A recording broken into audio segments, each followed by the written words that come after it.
So, since we don't have any questions now, let's talk about our body. And I wanted to give you a little talk about stem cells.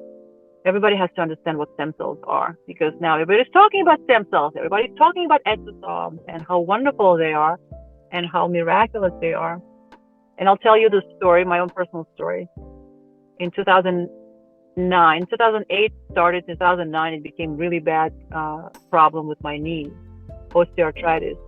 Uh, that was the product of me running marathons and really screwing up my knees, not paying attention. And it was bone on bone, like two bones, which is basically destroyed. And I was 37, 38 at the time, young.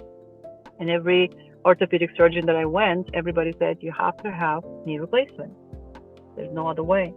And I really didn't want to have knee replacement. And some of you who stayed with me at the time, you guys remember me being in the wheelchair, being patients in the wheelchair. It was just terrible, terrible time in my life. And then I met this guy who is an orthopedic surgeon. Now he is in Israel, but at the time he was here in hospital for special surgery. And he said, hey, you want to be my guinea pig? I'm working on this, I'm doing this study and I'm injecting stem cells, activating them. You want to try? Let's see what happens. I'm like, okay, sure, I'm in. Why not?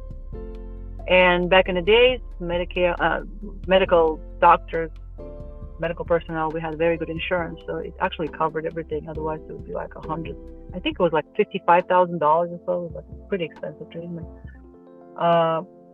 So what he did, he took my stem cells from my iliac bone, which is in the pelvis. Like if you put your fingers on your pelvis, you can feel those, two bones sticking out. So of course it was under anesthesia. They had to go inside of the bone, take that bone marrow, get my cells, activate them, and then rebuild my bones, my knee. And my healing was miraculous. It was amazing. And when they looked at my x-rays before and after, they presented me actually at the conference, my case. And when they showed my photo before and then after, it was completely different person. So that very study actually was the reason the PRP was approved in 2009. I remember he texted me like, hey, you were my guinea pig, but we got it, FDA approved PRP, not the stem cells, but PRP part of it.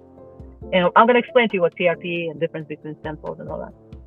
So I was that guinea pig in that big study, which now PRP is used in every orthopedic clinic, and they're reviving so many shoulders and knees and other problems. And now plastic surgeons are using it to speed up the healing on the face and rejuvenation. People use it for all sorts of things.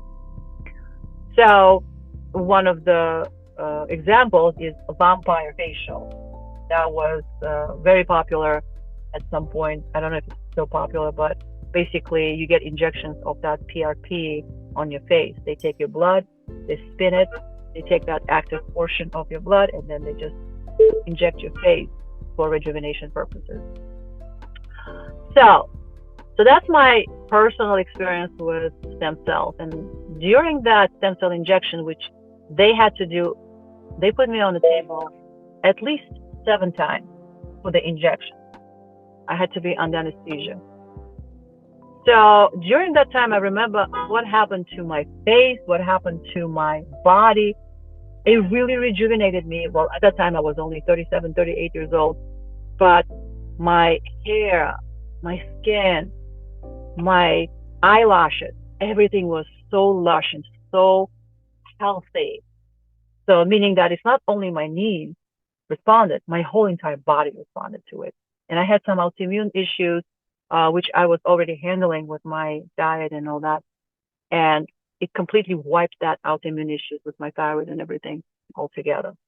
So I'm a really big believer in the power of stem cells.